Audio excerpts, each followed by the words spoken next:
This is Steve Ember. And this is Shirley Griffith with the VOA Special English program, Explorations. Today, we tell about a famous natural place, the Grand Canyon.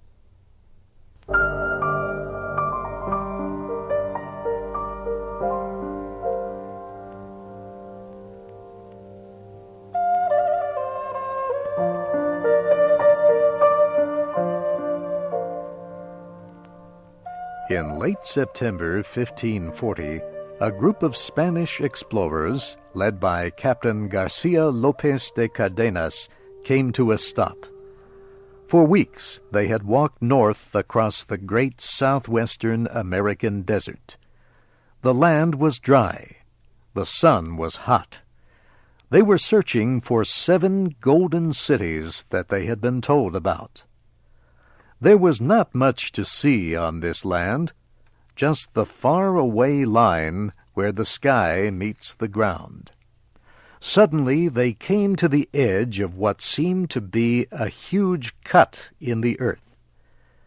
There seemed to be no way to walk around this deep canyon. It stretched below them into the distance, to their left and right, as far as they could see. Below them, and across from where they stood, were strange shapes of yellow, red, brown, and black rocks and stone. A small, muddy river appeared to be flowing at the bottom. Captain Cardenas ordered 3 of his soldiers to climb down the side of the canyon to see if they could find a way to cross to the other side. The 3 climbed about 1/3 of the way down. They found that the canyon was much deeper than they thought, so they climbed back up. Captain Cardenas and his group turned back to the south. Today, history recognizes them as the first Europeans to see the Grand Canyon formed by the Colorado River. They had reached a place that today is considered one of the most beautiful, strange, and interesting places in the world.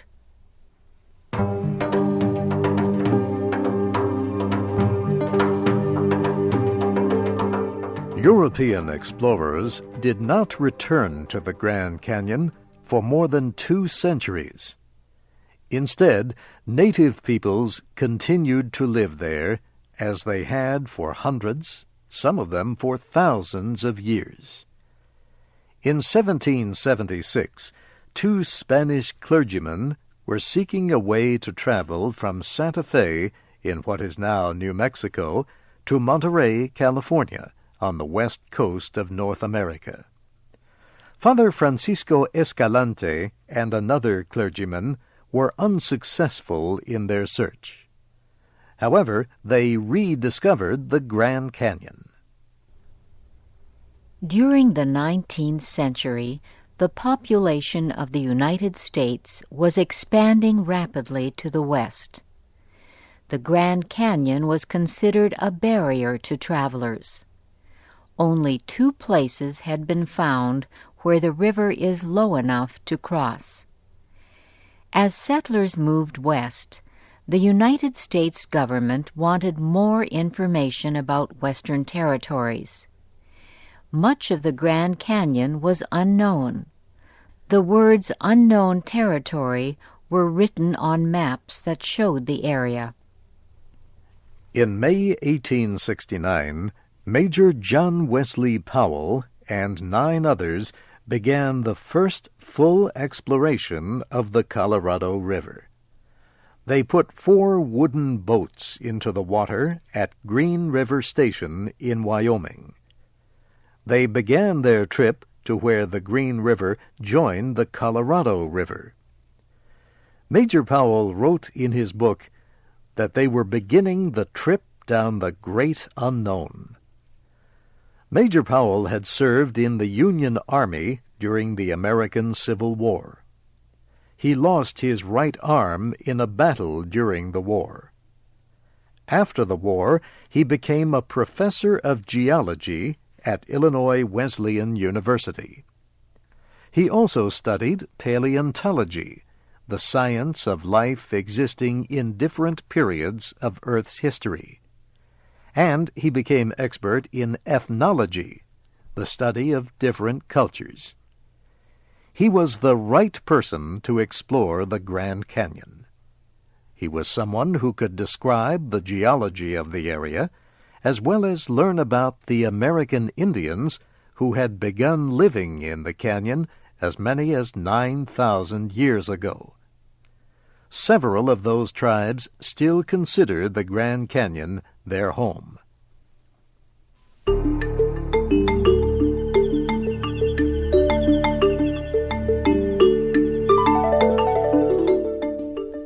The geology of the Grand Canyon is like a history of the formation of the earth. During millions of years, water, ice, and wind formed the canyon. Although the Grand Canyon is in the middle of a desert, water plays an important part in the way the land looks. The sun shines bright and hot almost every day. It makes the soil hard. When rain does come, it cannot sink into the soil. Instead, it flows to the Colorado River. Often, heavy rains cause violent floods along small rivers and streams that flow into the Colorado. These floods move huge amounts of soil and sometimes stones as big as houses. All of this material falls into the river and then is pushed along by the rapidly flowing river. This way, the river slowly digs itself deeper into the rock surface of the earth. The Colorado has been doing this for millions of years. You can see in the sides of the Grand Canyon different kinds of rock at different levels. Each of the 18 levels was formed during a different period of Earth's history. The ancestor of the Colorado River began flowing about 70 million years ago. After it began flowing, volcano explosions and other natural events changed the river's path many times. About 17 million years ago, pressures deep in the earth pushed up the land through which the river flowed. The river continued to flow through the area, cutting deeper into the rock. The Grand Canyon is 29 kilometers across at the widest place and more than 1.5 kilometers deep. At the bottom of the Grand Canyon, where the river flows today, the rock is almost 2,000 million years old. In 1869, not many people expected John Wesley Powell and his team of explorers to survive the trip through the Grand Canyon. No one had ever done it before. There are many dangers on the fast-moving river. Rocks hidden under the water can smash small boats. In places where the river is narrow, the water becomes violent as it rushes between high rock walls. Also, there are rapids of fast-moving water in places where the river drops to a lower level. In some places, strong currents can push a boat into rocks in the water or against the walls of the canyon. Major Powell knew the trip would be dangerous. When the boats came near a rapid, he and his crew would stop.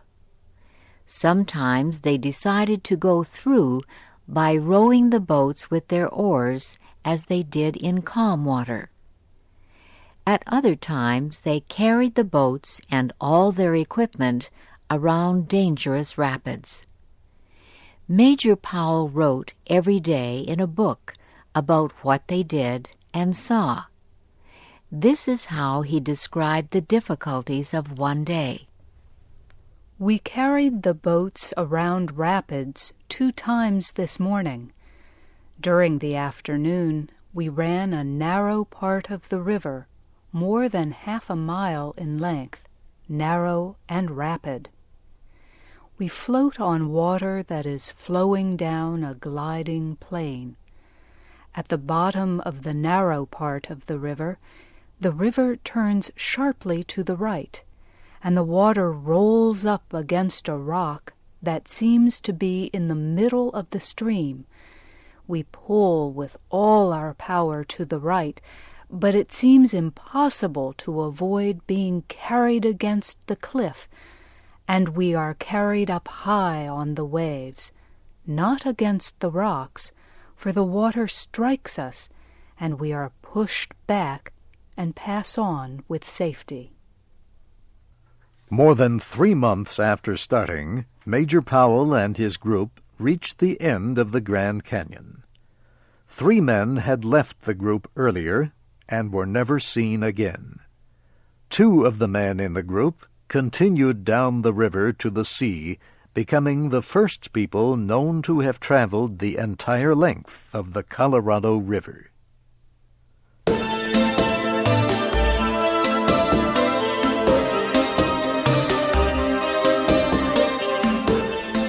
Today, the Grand Canyon is in a national park.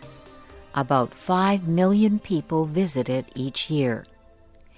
They stop at its edge and look in wonder at a place that can create great emotions in those seeing it. Others walk down the many paths into the canyon. Some ride rubber boats down the Colorado River through the Grand Canyon. River guides are experts at taking the boats through the most violent rapids.